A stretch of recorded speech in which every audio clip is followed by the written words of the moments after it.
guys with names, but I don't care. It could be a 22-year-old or a 23-year-old. I don't ever get called out. If I did get called out, I would answer the call out for any of them, and the answer would be yes. I don't say things like I need title fights or I need money fights or I need... If anybody wants to fight, I am available to fight. I want to fight as well. So I don't mean that with bravado or some kind of a big challenge, but it's the reality. I don't get called out. And if I did, I would answer with a yes. And on Monday, you said that you had 4 fights on your contract that you fulfilled. Has anything changed since then? No, I don't know what's going on. They either don't know that my contract's up or they're getting out of the Chael business. I don't know which one it is. Either way, I'll be content with. Everything is big. This is the only place I would fight. This is not my attempt to negotiate through the media. I will not negotiate through the media. My promoter is Scott Coker. My promoter will always be Scott Coker. But to share with you, as far as the signature on a paper goes, yes, we're out of round. Awesome. Chael, you've fought the who's who of Well, no, MMA. you look very handsome. Thank you very much. I like the jacket. Muhammad I from the appreciate MMA that. Stream.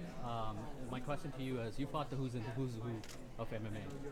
Off the list of top 5 fighters in your career, where do you place Lyoto Machida? Well, I'll probably have to tell you after the fight, and I'll be happy to be candid with you and answer the question.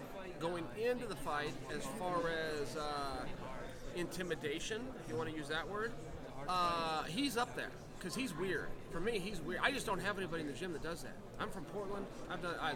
Born in Portland. I will die in Portland.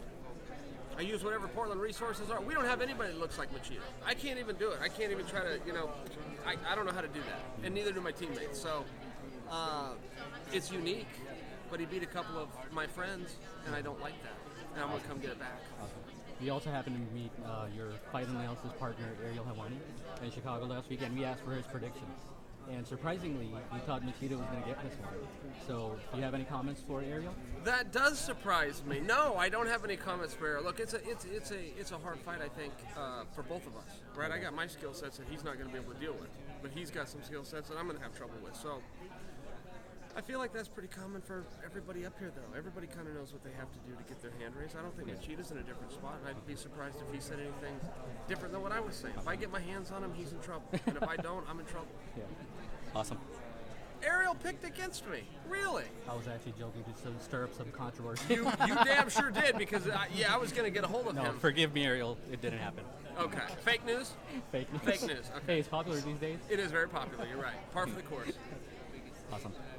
Hey, Joe, when you found out you were bumped to the co-main event slot, did that bother you? What was your reaction when you were told you would be main event, then you got dropped to co-main event? No, it did not bother me, and I must also tell you this. Whenever something happens to a guy, and he goes, oh, it's the greatest thing that ever happened to him, it's so annoying. Just tell us, man. If it hurts your feelings, just say it hurts your feelings. The title needs to go last. I believe in that. I think that the industry and I think history supports that, but I also think that it's a earned compliment to get to close the show. I think it's an earned compliment to be the main event. And, Rory McDonald is the best fighter under contract.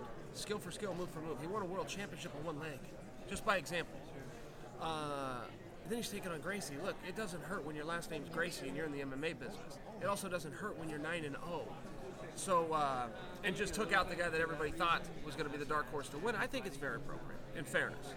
Second time you fought here at MSG, I mean, different feelings this time around, just same feelings, just the energy walking into Madison Square Garden. I mean, out there you were like, we're going to sell out Madison Square Garden, just the overall feeling of being in Madison Square Garden again. Yeah, it's really cool. My father-in-law came. He's never been to New York, so I was, kind of showing him New York. He's standing right by. He's having a great time.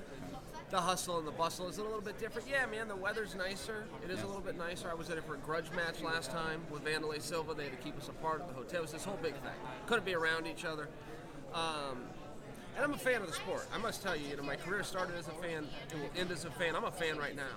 And anytime you can be done, get a popcorn, get a Coca-Cola big enough to swim in, and then watch a world title fight, it's exciting for me. I like that. I prefer that. I prefer to watch and analyze the sport more than I do to participate in the sport. And I like to participate, but I have my real enjoyment from being a fan. Thank you, Joe. Not to have any spoilers or anything or look past your opponent, we know you like to cut promos in the cage afterwards. Can we get a little hint of any plans you got afterwards? Well, let's see here. So the only way I'll be doing a promo is if I get my hand raised. So if I beat Machida, that'll be a good moment. But, I mean, it's a number one contenders fight. That has not been hidden. The winner of this fight is going to be the next fight for Ryan Bader. I think there's a little bit of a question there. Is Ryan Bader's next fight going to be at 205, or is it going to be at heavyweight? but I expect that to be true. I expect whoever wins, whether it's me or Machida, but I suspect we'll be fighting Bader next. So does it depend on where the title opportunity lies? Because he's the champion at both weight classes. Yeah. So would you prefer fighting him at heavyweight or light heavyweight? Oh, no, for light heavyweight. It's only number one contendership for light heavyweight. Yeah. But to your point, I think that's really very relevant. You become the number one contender, but then the guy goes and fights it. What am I supposed to do? Sit around for 7 or 8 months? I don't want to do that. So I'm aware that things in this business change, but I also have a right to believe what I've been told, and I was told that the winner will fight Bader. Chael, can you talk to us about your recent tweet that you tweeted out on Sunday? You said the best steak is made out of dragon meat. Can you go a little bit more in depth about that? Sure. I don't have a great story there, but every time I have to travel a lot for work. I got to travel a lot. So every time I go to a new city, I ask my Twitter sphere to tell me where the best steak in town is. So it's just something I've been doing for years. It's very small, inside, whatever, amongst my Twitter community. But this time I told them where the best steak is. The best steak is dragon meat. Lyota's nickname, of course, is the dragon. You see what I'm doing there, right? I mean, it's low-hanging fruit. This isn't something brilliant. But that, to explain the joke to you, that was the joke. How does your style contrast with Machida's? You have an elite level of wrestling. You're a former Olympic wrestler, but Machida has about an 85% takedown defense. So how do you think your styles will match up in the octagon? Well, I don't know the answer to that, and it's concerning for me. I'm definitely a better wrestler than he is, but I concede to your point that his wrestling defense in MMA is fantastic, and I don't know why other wrestlers have such a hard time getting to him. I don't know. I've observed it. I know it's a real thing, and I've tried to figure it out, and I have an idea, and I have a plan, but I don't know. He's good at just not letting you get to him. How confident do you feel about this fight? How confident I feel? I'll tell you this. I train properly. I'm healthy. I have no excuses. Even if I did, I wouldn't tell you one. And I'm going to go get the weight off. I'll be on weight by 9 a.m. tomorrow morning. As far as confident in the fight, I've never gone into a fight confident, not one time in my life. I've only been given one easy fight in my life. It was against Tito Ortiz. And I can tell you confidence has never served me. I'm a pessimist. I always look at the glass half full. I always go out there apprehensive. And I never know.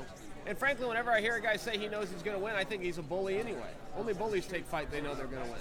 If I knew I was going to win, I wouldn't have shown up.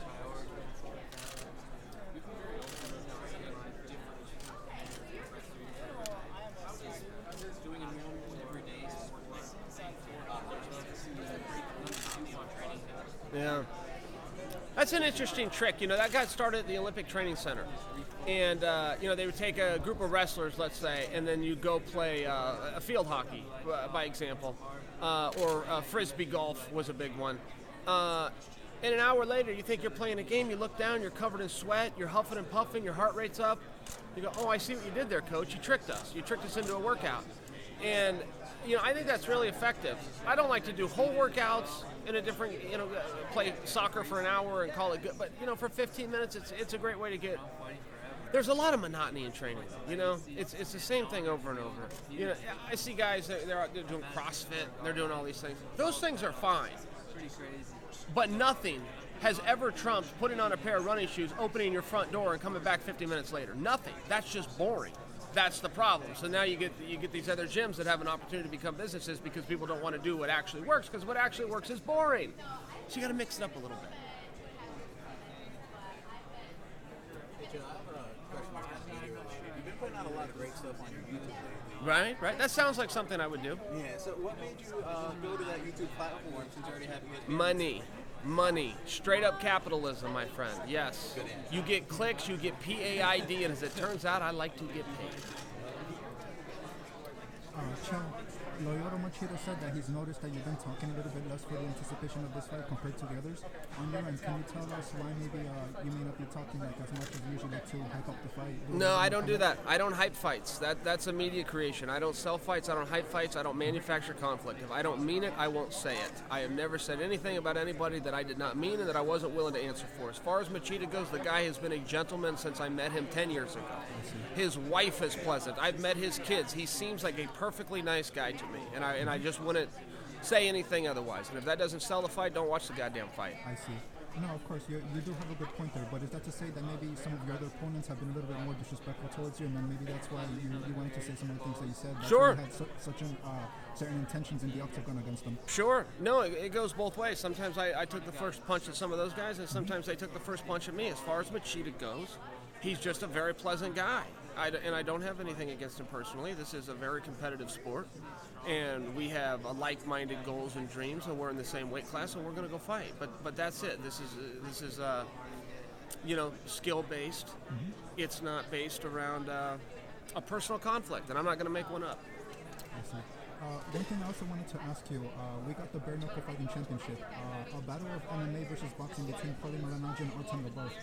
Through your eyes, which sport would you say is the most dangerous? Because both are making their case for both sports. So on your end, which one would you say? Well, I'm compelled to see it, and I will support Artem in this fight, of course, as a mixed martial artist. But to answer your question, to fight a professional boxer, particularly a guy who used to be a world champion in a boxing event with no gloves on, that takes a lot of balls. And throughout Artem's career, he only fights the best guys. And win or lose, it doesn't seem to matter to him. He just goes out there and fights really hard. So if you were to ask me, come on, Paulie's a former world champion. They're doing his sport, and they took gloves off. So, Chael, how many more years do you think we can expect to see you in the octagon? How much more do you think you have it in you? I do not know how many years. I'm 42 years young. I'm not slowing down a bit. I'm not losing motivation. And there's still guys that I have a moral obligation to beat up. There's a lot of guys that need an ass whipping out there. Machida's not one of them. Somehow I ended up with Machida. He's not one of those guys. But there's a lot of guys that deserve it, and they're going to get it. Who are some of those guys, if you don't know? Right off the top of my head, there's a guy named Ryan and another guy named Bader. Top of my list. Grade A scumbag, and I'm coming for him. Why is that? What did he do to you? I can't. I'm not going to share with you right now. I will answer that question. Ryan, Bader and I have a past. All right. So we will see that fight then after this one against Machida. I got to beat Machida. I got to get through Machida. If I beat Machida, or if he beats me, it becomes the number one contender. Sounds good. Throughout your career, you competed in multiple weight classes. Which one's your favorite to compete at, and is that the same as the one you feel best at? I like 205 pounds, and yeah, I probably feel my best at 205 pounds.